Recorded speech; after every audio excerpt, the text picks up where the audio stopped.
Hello, my name is Ed Turner. I'm a Fellow at Clare College. I'm also a lecturer in the Department of Zoology. I'm Curator of Insects in the University Museum of Zoology in Cambridge. What I'm going to try and do over the next 20 minutes or so is give you a taster lecture. This is the kind of teaching you might expect to experience in Cambridge if you're studying a zoology-related subject at first or second year level, that kind of thing. I also want to give you an idea of the range of research topics that researchers across the university study. My own particular interest is insects. So I'm going to tell you about, the next 20 minutes is insects, a bit about their diversity and importance, and particularly about their conservation, which is what I particularly work on. Now, I mentioned I was based within the Museum of Zoology. I'm very lucky to be based there. We're very lucky in the university to have such a fantastic museum. This has perhaps 3 million individual specimens, and it encompasses the huge diversity of animal life that shares the planet with us. Fantastic resource. I use that resource a lot for my research. We also use that within the university a lot for our teaching. So undergraduates in Cambridge can expect, they're studying zoology, can expect to go into the museum and actually use the collections, either for practical classes but also for their projects. We have students working long-term projects within the museum. So what I'm going to try and do then over the next 20 minutes is I'm going to try and introduce the insects. I don't know how many of you are interested in insects already. If you're not, I'm going to try and persuade you that insects are interesting and important. I'm going to think about whether insects are in decline, so whether as a conservationist I'm making up a job for myself, whether there really is evidence of species losses amongst the insects. I'm going to think about what's causing that decline. I'm going to think about whether it matters, and I'm going to finish off by thinking about what we can do about it. That's the shape of today's talk. So I often start off lectures by giving students a question. And my question for you today is, how many species are there in the world? I'm thinking here either number of insect species or total number of animal species or number of complex celled things. How many do you think there are? How many species share the planet with us? What do you think? Of course, it's a very unfair question because the answer is we don't know. People think there might be somewhere in the region of 5 to 8 million eukaryotic species, so complex celled species in the world. What I can tell you here is the number of species that have been formally named, and that's about 1.4.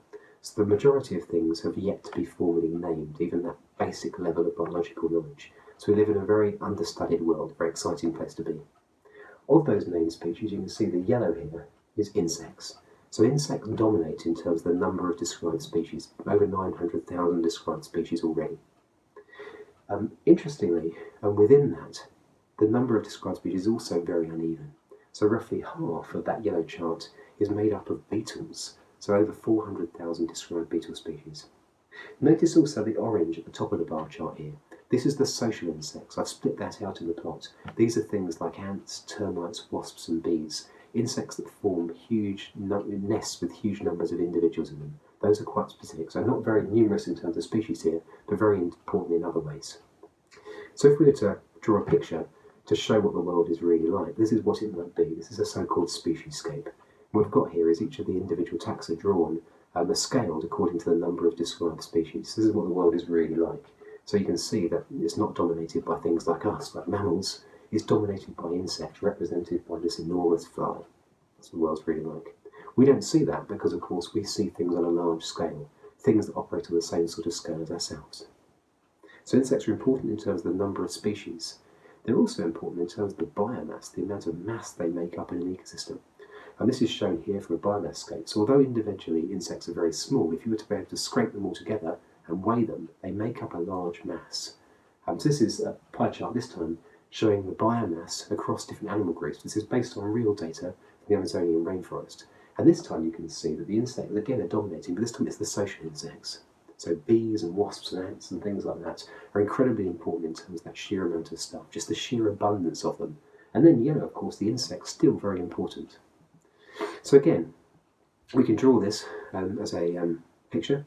This is a Biomassscape, again based on that data from the Amazonian rainforest. And what you can see here is that animal biomass is dominated again by the social insects. This is what the world's like in terms of mass, not what you might expect. Insects are really important.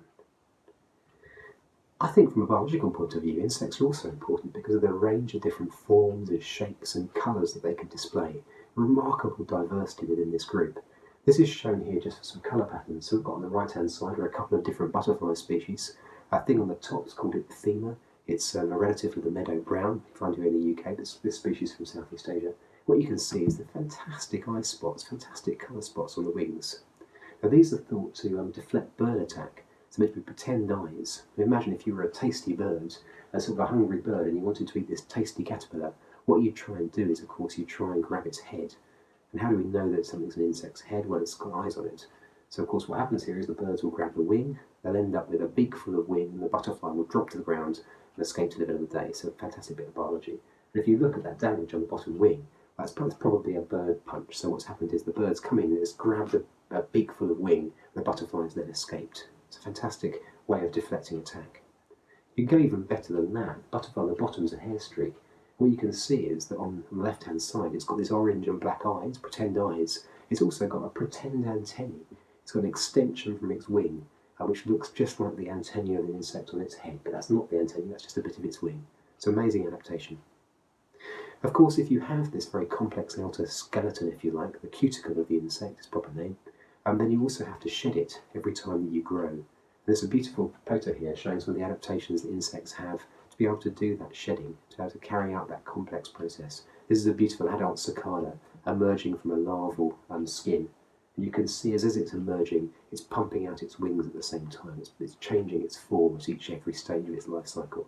It's a fantastic, again, adaptation amongst the insects.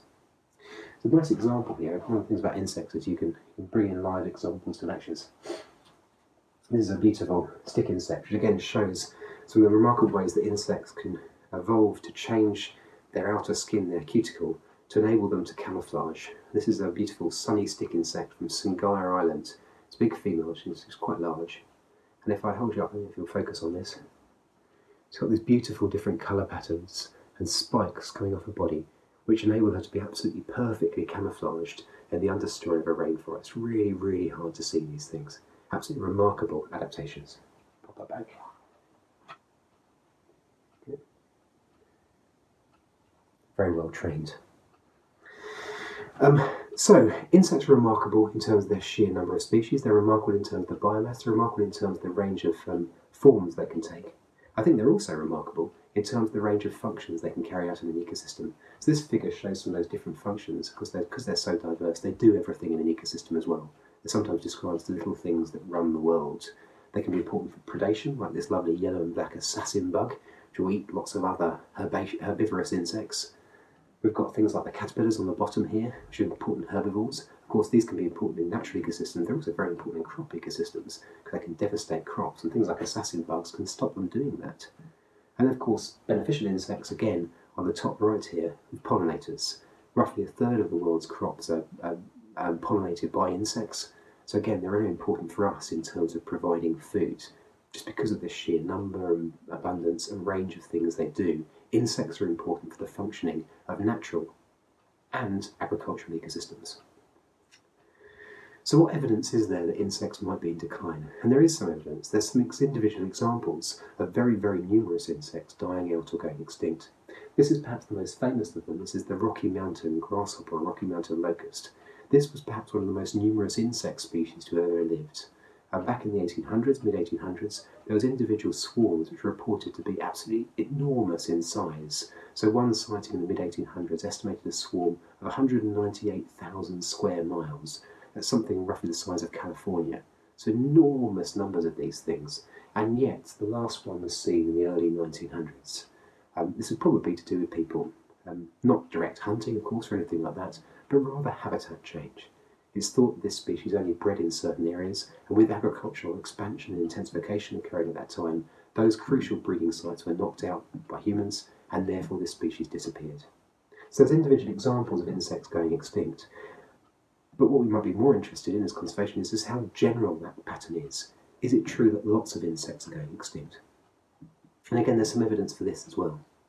So we're very lucky, as I say, working in the museum. We've got these fantastic long-term records going back sometimes hundreds of years. Particularly, we've got collections made by this guy. This is Leonard Jennings, who lived in Cambridge up until about 1850 or thereabouts, 1830 to 1850. He made really big collections around Cambridge, and also detailed and beautiful notebooks of where he found everything. It's a fantastic resource. So we can look at his records. We can go into the collection and we can look for specimens like this. This is the beautiful butterfly. It's a large copper butterfly. This was found in Cambridge up until the 1850s, and then it disappeared. And again, Jennings's records show the same sort of thing. Lots of species that were once common are now no longer found here or are rare. This illustrates then that changes aren't just restricted to individual species. Rather, lots and lots of insects seem to be declining over time. More recently, of course, we've got other records we could draw on to see if insects are changing. In the UK, we have some of the best records in the world, stretching back to the 1970s, 30 years or more. This is one of the most famous data sets. This is collected by volunteers, big group of volunteers for butterfly conservation. These are the butterfly transects. There are thousands of these carried out every week of the year from April through to September by thousands of volunteers across the UK. And they've been collected since the 1970s. And what people basically do is they'll walk a regular path and they record the abundance of all of the species of butterfly that they find. They do that year on year. And of course, what that means is you can look at changes over those decade scales. This figure here, don't worry about the individual names, but what you remember is that each individual bar represents an individual butterfly species, and the size of the bar represents the changes from the 1970s, when the records first began, through to the 2000s. If the bar is to the right of the line, then the species has increased. If the bar is to the left, then it's decreased. And again, if you unfocus your eyes, you can see these modern records as showing that butterfly species, roughly 3/4 of the butterfly species in the UK, have declined in that time. So again, it's not individual species or long-term records alone which are showing these declines of insects. Rather, it's right across the board and right up to the modern day. This is something we should be really worried about. Of course, there are a whole variety of different reasons why insects might be declining, why species in general might be declining. I'll give you a few of the key ones here. Probably number one is habitat change, and particularly in this part of the world, intensification of agriculture. This has caused large-scale changes in the environment, which means that some insect species lose out. Insects can't survive as well. There's lots of other things that go hand in hand with that. Once you disturb a habitat, you might get more invasive species moving in.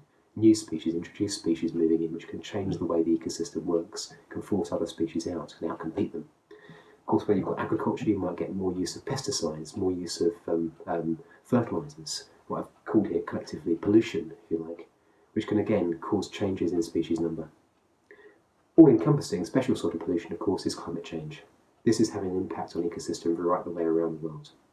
So just to give you some examples of what this might mean in terms of insects, this figure here shows a schematic of a rainforest in Southeast Asia compared to an agricultural habitat, an oil palm plantation, that might replace it as habitat change occurs. And what you can see, hopefully, is the rainforest is incredibly complex. You've got trees which might be 70 metres tall, huge numbers of species per hectare of rainforest, huge complexity. And of course, in that massive complexity, you can have habitats for a whole variety of different insect species. If you lose that, you convert it to something like an oil palm plantation, still quite a diverse tropical crop, but it's not a rainforest.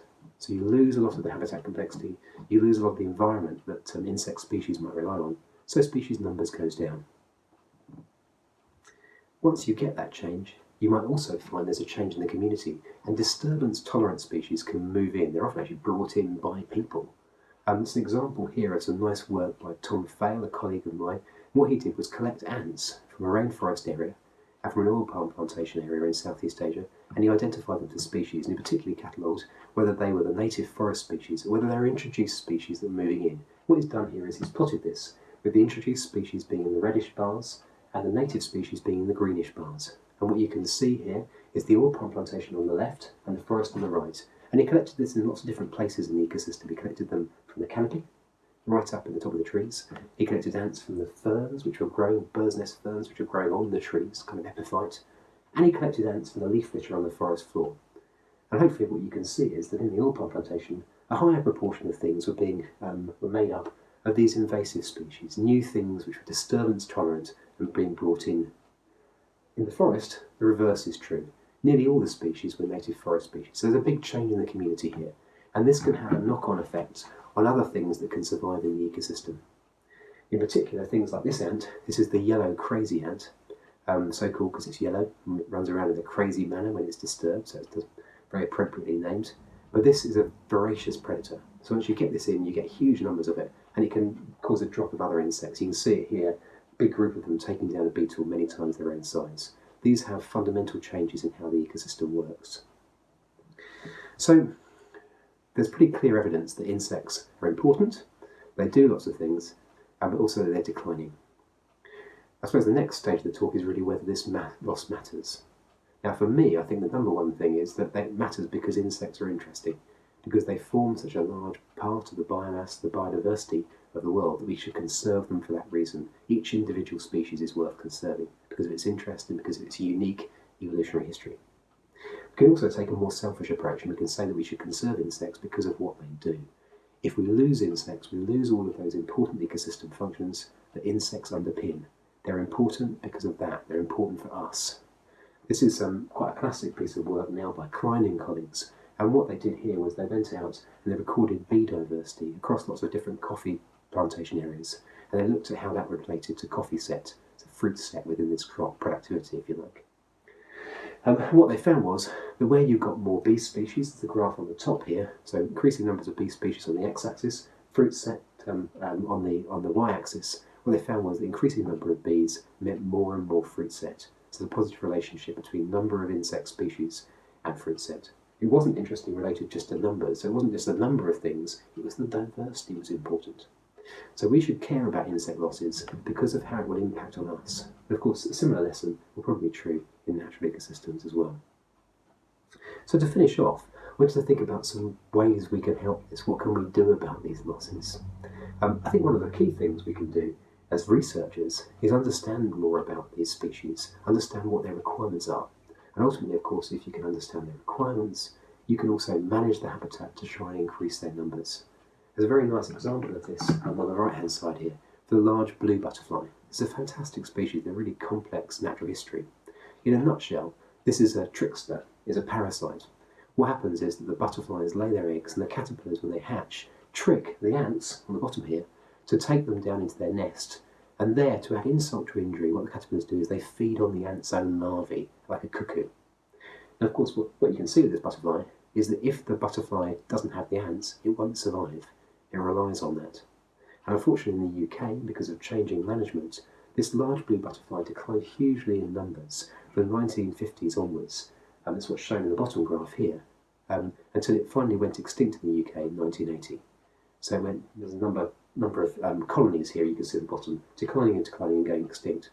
Now, just before it disappeared, this complex natural history was finally understood, and so what conservationists were able to do was they were able to apply that. They were able to change the management to increase the number of ants, and then reintroduce the butterfly. And what you can see here is this was a huge success.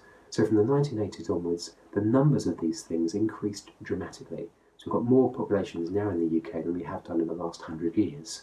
So understanding the biology of these things can really make a difference. I think the second thing we can do is we can try and do conservation on a scale we haven't managed before. We can try and restore habitats on a really large scale, and that's the best chance of bringing a lot of these extinct species back, things that are locally extinct back. There's examples of this around Cambridge.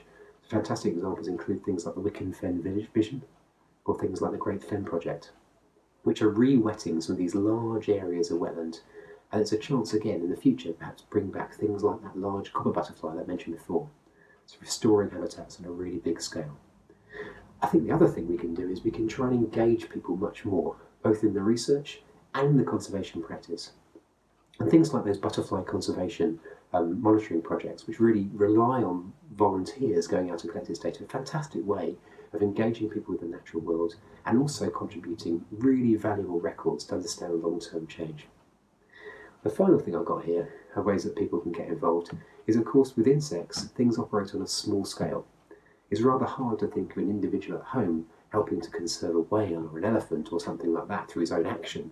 But of course what people can do anywhere is they can help to conserve insects. And you can do this if you've just got a window box. You can start planting flowers in that window box that encourage pollinators. If you've got a garden or access to a local green space, well, you can change the management of that area. You can make it a bit less tidy.